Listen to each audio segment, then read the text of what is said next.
धारा 12 आयस के पेश किए जाने और उसके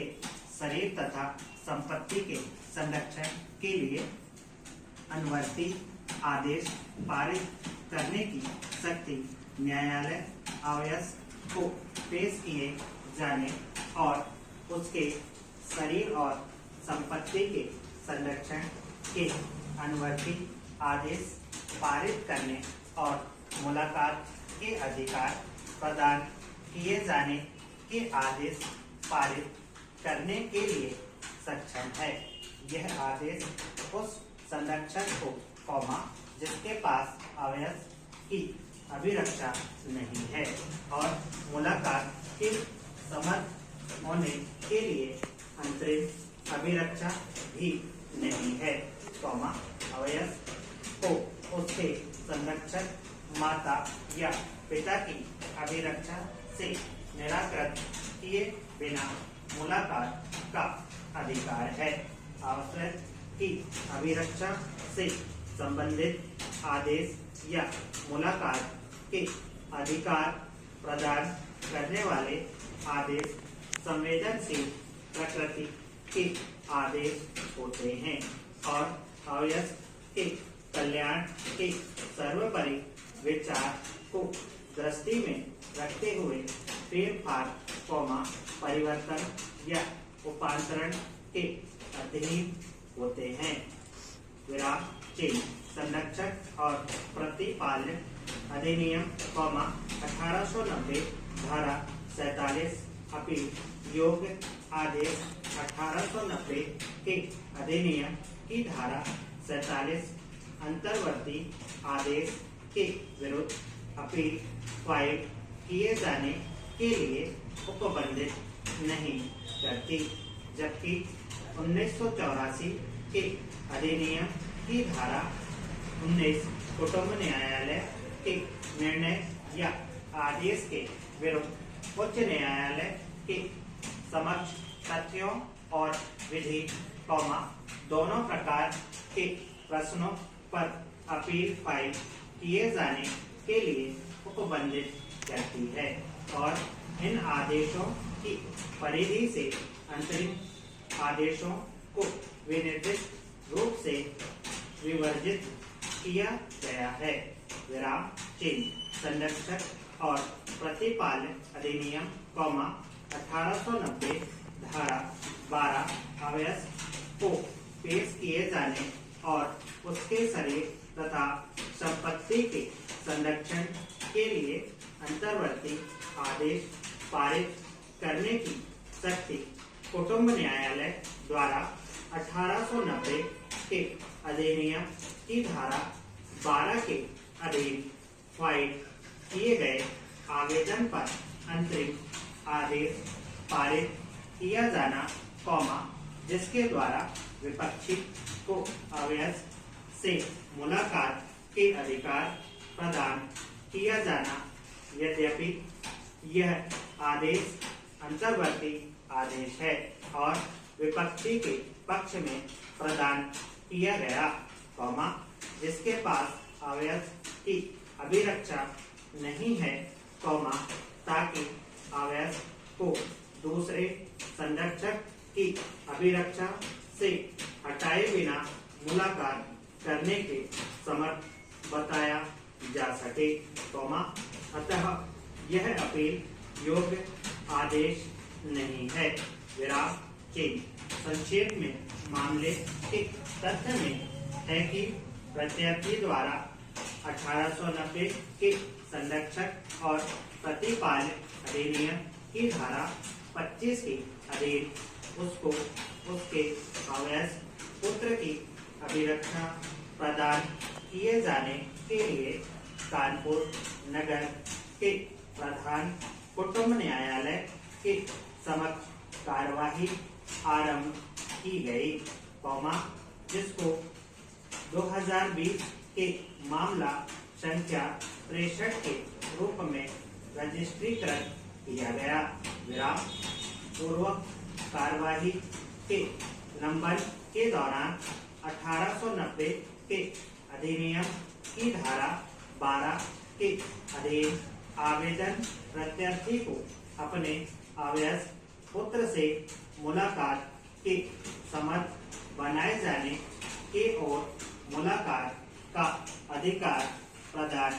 किए जाने के लिए अंतर्वर्ती आदेश पारित किए जाने के प्रयोजनार्थ फाइल किया गया। विराम। कानपुर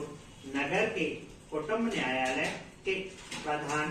न्यायाधीश द्वारा धारा संरक्षक और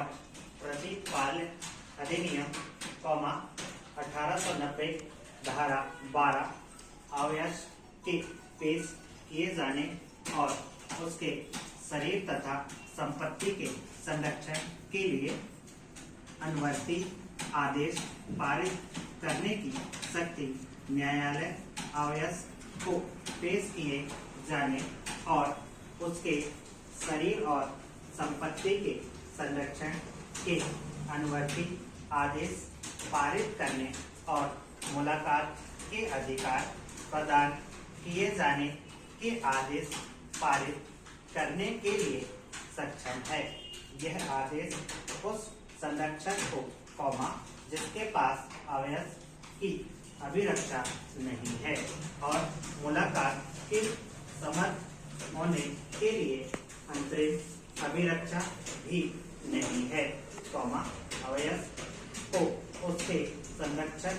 माता या पिता की अभिरक्षा से निराकृत किए बिना मुलाकात का अधिकार है। आवश्यक की अभिरक्षा से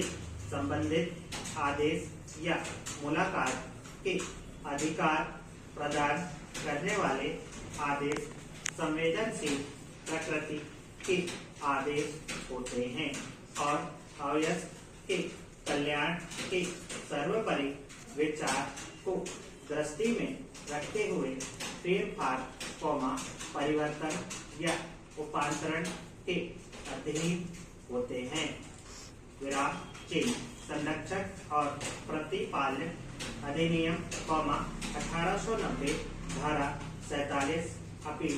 योग्य आदेश 1890 के अधिनियम की धारा 47 अंतर्वर्ती आदेश के विरुद्ध अपील फाइल किए जाने के लिए उपबंधित नहीं करती, जबकि 1984 के अधिनियम की धारा 19 कुटुंब न्यायालय के निर्णय या आदेश के विरुद्ध उच्च न्यायालय के समक्ष तथ्यों और विधि, दोनों प्रकार के प्रश्नों पर अपील फाइल किए जाने के लिए उपबंधित करती है और इन आदेशों की परिधि से अंतरिम आदेशों को विनिर्दिष्ट रूप से विवर्जित किया गया है। विराम चिन्ह। संरक्षक और प्रतिपाल्य अधिनियम 1890 धारा 12 अवयस्क को पेश किए जाने और उसके शरीर तथा संपत्ति के संरक्षण के लिए अंतर्वर्ती आदेश पारित करने की शक्ति कुटुंब न्यायालय द्वारा 1890 के अधिनियम की धारा 12 के अधीन फाइल किए गए आवेदन पर अंतरिम आदेश पारित किया जाना, जिसके द्वारा विपक्षी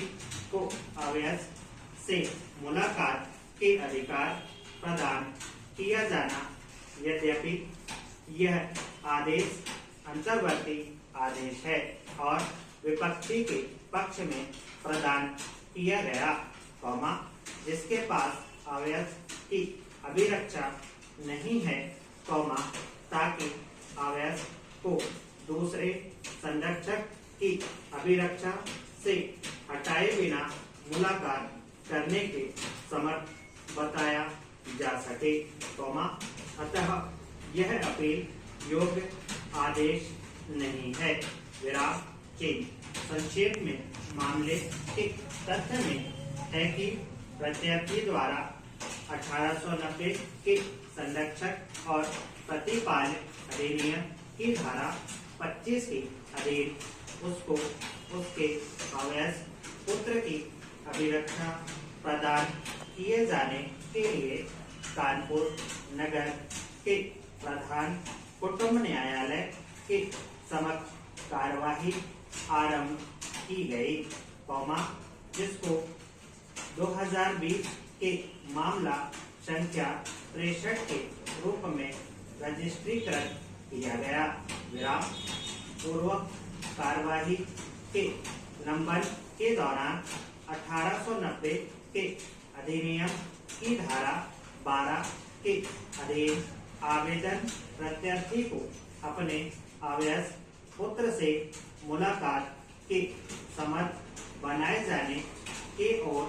मुलाकात का अधिकार प्रदान किए जाने के लिए अंतर्वर्ती आदेश पारित किए जाने के प्रयोजनार्थ फाइल किया गया। विराम कानपुर नगर के कुटुंब न्यायालय के प्रधान न्यायाधीश द्वारा धारा 2020 के आदेश द्वारा मंजूर किया गया, जिसके विरुद्ध 1984 के कुटुंब न्यायालय अधिनियम की धारा 19 के अधीन वर्तमान अपील फाइल की गई। विराम अतः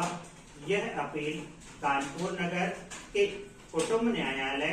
के प्रधान न्यायाधीश द्वारा तारीख 1 अक्टूबर 2020 को पारित आदेश, जिसके द्वारा विपक्षी संख्या 2 द्वारा 1890 के संरक्षक और प्रतिपालक अधिनियम की धारा 12 के अधीन विपक्षी संख्या 2 द्वारा फाइल किए गए आवेदन को मंजूर किया गया।